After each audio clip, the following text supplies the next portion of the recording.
Salam para kesatria. Di Amerika Serikat ada aliran gereja unik di mana ular menjadi bagian dalam ibadah mereka. Mereka percaya dengan iman mereka dapat memegang ular secara aman. Gereja apakah itu?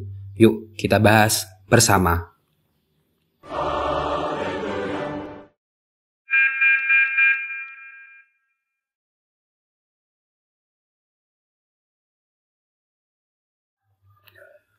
Snake Handling Church, atau kalau boleh diterjemahkan secara bebas, gereja pemegang ular, merupakan salah satu cabang Kristen Pentakosta. Di awal masa kekristenan, sebenarnya ada sebuah sekte Gnostik yang bernama Ovites, yang juga menggunakan ular dalam ibadah mereka. Namun, gereja ular ini yang sekarang ada tidak memiliki hubungan apapun dengan sekte Ovites. Dan mereka ini bukan menyembah ular ya. Dalam Encyclopedia of American Religion disebutkan jika gereja ini berakar pada gerakan yang dipimpin oleh George Wayne Hensley di Tennessee. Meskipun kurang terpelajar, dia berhasil mendapatkan lisensi sebagai pendeta di Church of God dan kemudian mendirikan gerejanya sendiri, Church of God with Sign Following. Dia mengajarkan secara harfiah Injil Markus bab 16 ayat 17-18, yaitu tanda-tanda ini akan menyertai orang-orang yang percaya. Mereka akan mengusir setan-setan demi namaku. Mereka akan berbicara dalam bahasa-bahasa yang baru bagi mereka. Mereka akan memegang ular. Dan sekalipun mereka minum racun maut, mereka tidak akan mendapatkan celaka. Mereka akan meletakkan tangannya atas orang sakit, dan orang itu akan sembuh. Kalau umumnya aliran Pentakosta karismatik hanya menerapkan bahasa roh dan penumpangan tangan atau ditambah dengan pengusiran setan, kelompok ini lebih lengkap lagi, yaitu ditambah memegang ular dan minum racun. Ini sepertinya level tinggi ya, hehe. Praktik ini kemudian mulai menyebar dan populer, terutama di sekitar pegunungan Appalachia. Ini merupakan daerah tertinggal dan pedalaman di Amerika Serikat. Ironisnya, pendeta Hensley, pelopor dari aliran ini, meninggal digigit ular saat melayani jemaat di bulan Juli tahun 1955. Selain Church of God with Sign Following, ada pula Church of Jesus Christ with Sign Following yang didirikan oleh James Miller, terinspirasi dari gereja pendeta Hensley. Bedanya, kalau gereja yang pertama, mereka itu percaya akan Tritunggal. Gereja yang kedua ini menganut ajaran non-trinitarian dan diikuti kemudian pendirian gereja-gereja lainnya yang menggunakan ular juga. Sebelum kita lanjutkan pembahasan tentang gereja ular ini, jangan lupa untuk klik subscribe, like, komen, dan share. Jika ingin membantu pengembangan channel ini, kalian dapat bergabung menjadi kesatria atau klik tombol Super Thanks.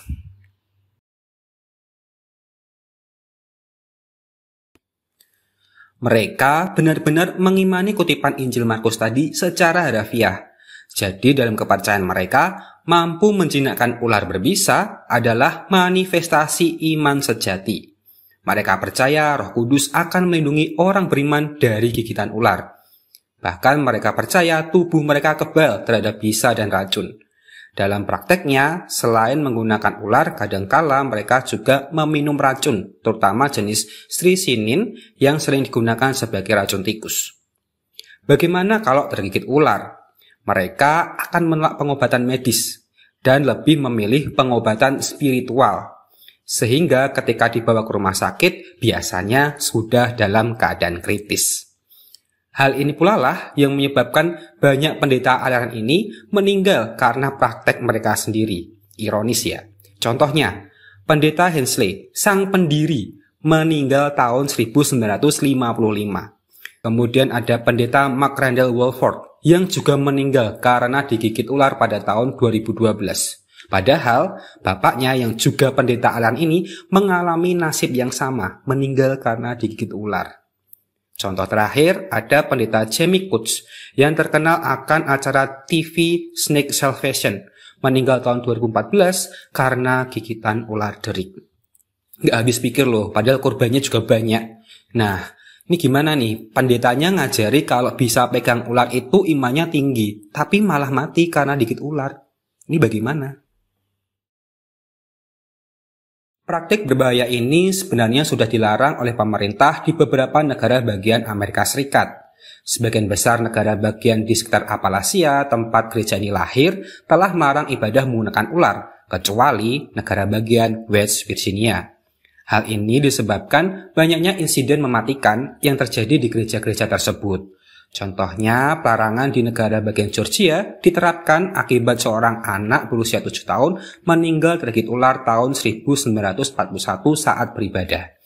Kemudian ada pula pendeta Glenn Summerford yang didakwa atas percobaan pembunuhan istrinya karena memaksa istrinya yang bernama Darlene untuk digigit ular demi membuktikan imannya. Ini bodoh gak sih? Maaf ya. Ya bagaimana ya, tapi kok masih banyak yang percaya. Meskipun demikian, American Civil Liberties Union menyatakan praktek ini itu atau pelarangan ini itu dianggap melanggar kebebasan beragama. Ya, begitulah Amerika. Semua boleh atas nama kebebasan.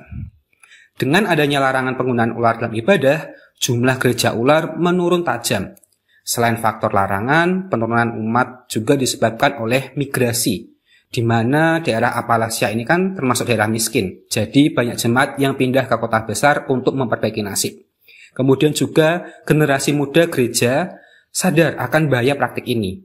Dan yang terakhir adalah sorotan publik yang menganggap salah praktik ini.